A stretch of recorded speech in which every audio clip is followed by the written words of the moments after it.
We're back here at the Chazak Telethon, and we are so close. 954,379. That is the number for right this minute, and this number is changing by the minute, and we need you guys to make that pledge right now. Every dollar gets tripled. So everything you give right now gets tripled, and we need to hit that goal of 1 million literally in the next half an hour. We need you guys to come through. Right now is the time, and right now is when you can change a life. And it's not just changing a life of a young man who's moving from public school to yeshiva, it's changing his life and also his future, his children, his grandchildren, and generations to come. So you will have the zchut, the merit, to be part of that by making that donation today, right now. Go to, you know what it is? It's Chazak, givechazak.com, and that's where you can make that donation. Okay, we're privileged to have with us right now Simcha Loiterman, right? That's right, Simcha Loiterman, who is a Rebbe at Petach. That's right. And Petach is an incredible organization to work with special needs children all around New York area, and I think even beyond, right? Yeah, they have branches all over the country. All over the country. And so Simcha has been involved also with Chazak as well. He lives here in Queens. Yeah. And welcome, Simcha, to the Chazak Telethon. Yeah, it's incredible. It's incredible. I wish they could see that it's like a hive of activity so right wait, now. so first of all, this is your camera, but you can look at me. Okay, fine, yes, fine. Right there. Right. So it's a hive of activity. People are on the phones, they're making a difference, they're calling, and they're getting people active. And the cause is a real important cause because... Why is it an important cause? There's so many causes out there, and everybody gets bombarded every day with this cause and that cause, and every cause is important. Right. Why should they give to Chazak? Why should we hit the million? Chazak needs to hit the $1.3 million mark, and we're getting close. We're getting close. Because I wanted to educate myself about a year and a half ago, and I started talking with Yaniv, and I started talking about Rabbi Ilan, and I wanted to know what's Chazak about. And like a lot of people, I thought Chazak was the speakers, Chazak was a magazine. What was Chazak?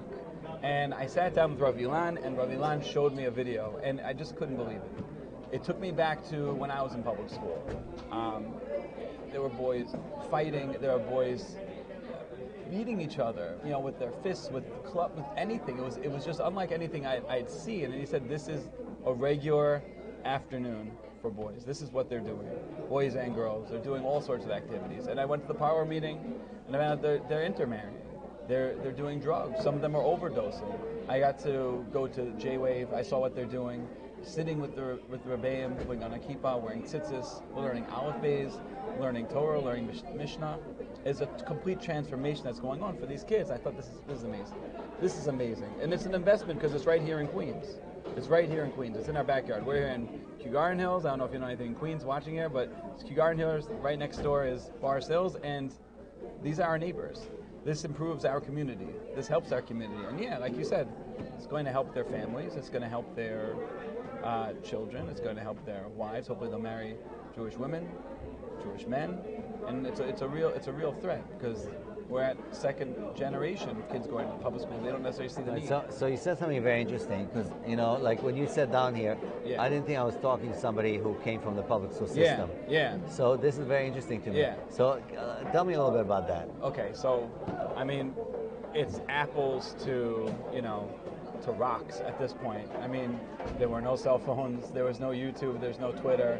We're talking about 1992 when I was in public school, in middle school.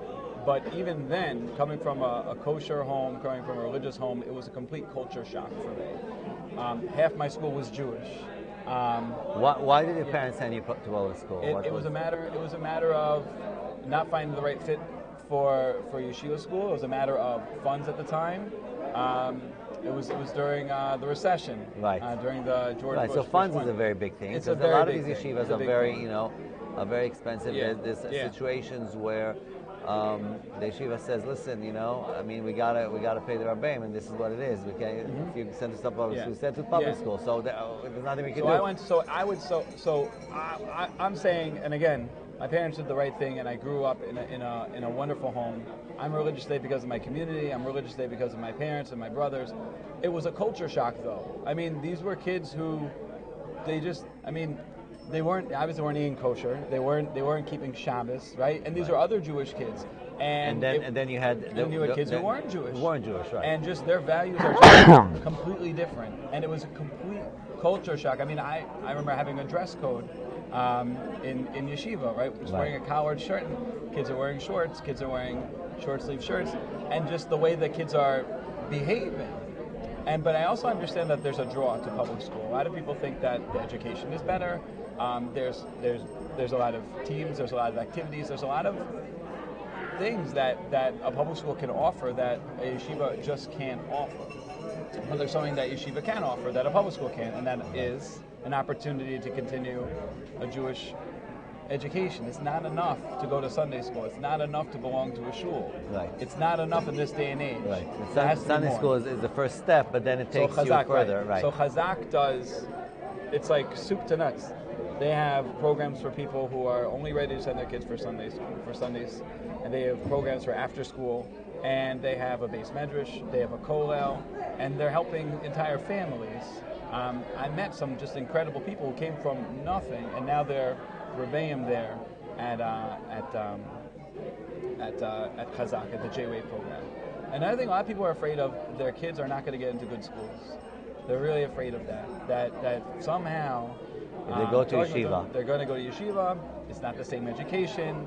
The textbook in yeshiva is the same textbook in the yeshivas that Chazak is sending them. There's a very, very talented guy. I'm sure you interviewed him, Rabbi Rubinov.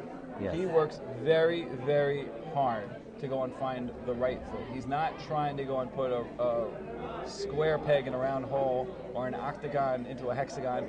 He's trying to find what shape the child is and what school they're going to go to. They're sending them to schools that have accomplished secular education.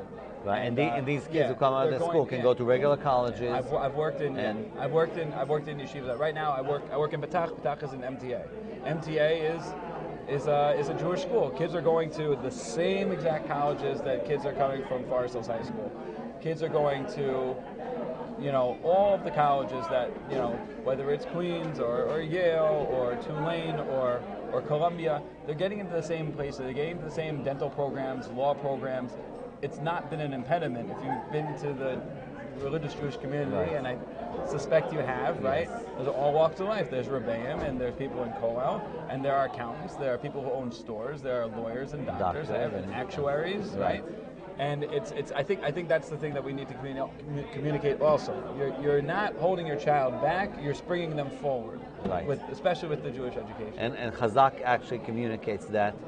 Very well, yeah. Yes, and they do really well. They have these open houses, which are incredible. That they bring the schools to the kids, and the kids and the parents, they make a shidduch. They get comfortable with what the school is, who the people are.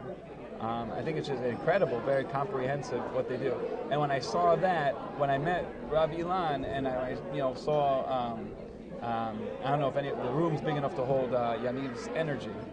His energy is just intense. He wants to help you. He wants to help you. Yes, absolutely. And so there I am. So I'm trying to help out. I'm just trying to help out. And hopefully other people in the Garden Hills community will see that it's a viable, important, local, very relevant sort of organization that we all should join in. Right. Hopefully get to 1.3. I want to tell you, you're definitely helping out. Thank you so much for stopping by. Pleasure. And the fact is that what you said is so important. I mean, Simcha came from that background. Simcha has been in public school, and Simcha has seen what's on the other side. And this is going back so many years ago. Today, the situation is so much worse in public school. And for people to think that, maybe if he doesn't go to public school, he won't get into college. We see that in the Jewish community. Yes. We see all the lawyers and doctors and actuaries, like you said. Everything. And everything. It could be anything. And businessmen that are doing really well and are pillars and leaders in their communities really came from, and that public school and moved on to yeshiva and were able to accomplish and reach their dreams and their goals and beyond. And that is what Chazak does. And thank you for making that point. It's a very important point because some people have a fear of that and what will happen if they go to yeshiva. But Chazak helps them understand that if they go to yeshiva, not only will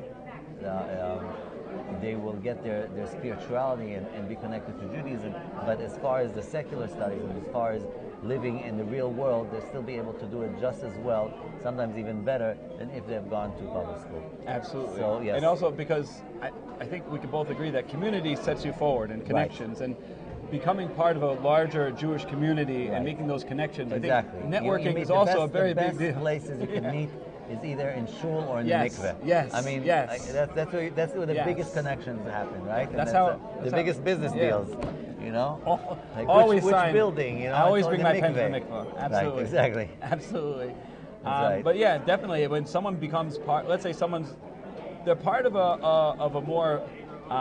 There's a large community that even without being part of a shul or a Jewish school, they do have a community, but there's a much larger community out there that they're dipping into. And I think that also, people forget that definitely does help your potential in becoming what you want, in finding a job, an internship, all sorts of things. And these schools, YCQ is one of the schools that partners with Chazak. Right. YCQ is very, very dedicated to giving a secular education. Right. And we spoke to some kids actually here in this program that were in public school and they're in yeshiva today. And you see these kids, it's amazing. And you see not only the potential, but them actually realizing that potential. Right. And that's what it's about. Anyway, thank you so much, Pleasure. Simcha, for stopping Pleasure. by always. And continue your incredible work at Petach Yeah. and what you're doing for special needs children. Thank you very much. And for you guys out there, please make your donations now. We are almost at 1 million. We're right now at 964,303. And that means that I'm not a math guy, but we're looking at basically another. Help me out here. Another third. Almost there. Yeah, like another 50. No, another 40. 34,000. Yeah. 35,000. Yeah, something like that. Yeah. We're close. We're close. We're close. We're close. All I'm right, not a math teacher. That's right. It's okay. I can. It's all right. Neither am I. Neither am I. Fine, But fine. we'll figure it out. The numbers are very close. We need you to right now make that pledge And everything and counts. change your life. Everything counts. Every dollar counts, and every dollar is tripled. So, $1 is $4, $100 is $400. All right. Thank you so much. Thank you very much. Take care.